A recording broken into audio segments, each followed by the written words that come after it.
Isinusulong ngayon ng Agriculture Department ang pagbuhay sa panukalang batas na magpapahintulot sa mga kainan na mag-alok ng kalahating tasa ng kanin. Ito ay matapos maitala ng Philippine Rice Research Institute ang toneladang bigas na nasasayang kada taon na maaari na raw maipakain sa halos 3 milyong Pilipino. Si Sheena Torno magbabalita.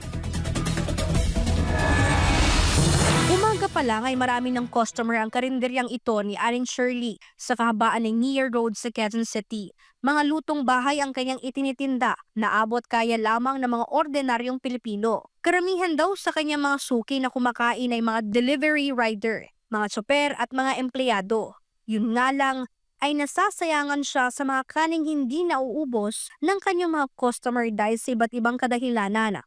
Katulad nung nakaraang araw, may customer ako, may binayaran siya na worth 95 pesos.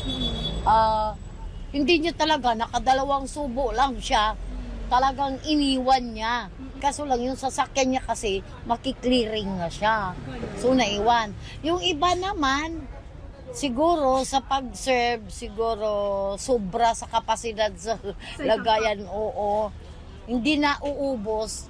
Sa isang araw nga raw ay 2 hanggang 3 supot ng kanin ang naiipon nila na nasasayang at natatapon. Ang angkas driver na si Chris Maniego ay ilang beses na rin kumain sa mga karinderya na hindi niya nauubos ang 1 cup ng kanin. Naka-experience kasi ito na muntik nang matikita ng MMDA kaya mas uunahin daw niyang isalba ang kanyang motor kaysa naman sa pagkain dahil baka raw maubos ang kanyang pinagpaguran sa maghapon.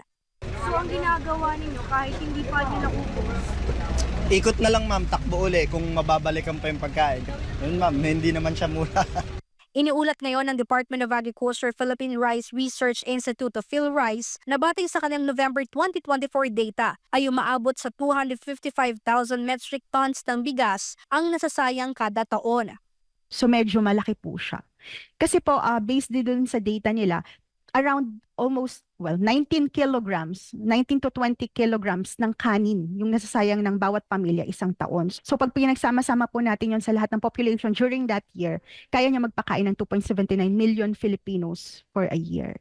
Dahil dyan, muling itinutulak ng DA PhilRice na buhayin ang half-cup rice bill para maisulong ang pagtitipid sa kanin. Marami daw kasing butil ang nasasayang dahil umano sa mga may hilig mag-only rice pero hindi naman inuubos ang kanin sa kanilang mga plato.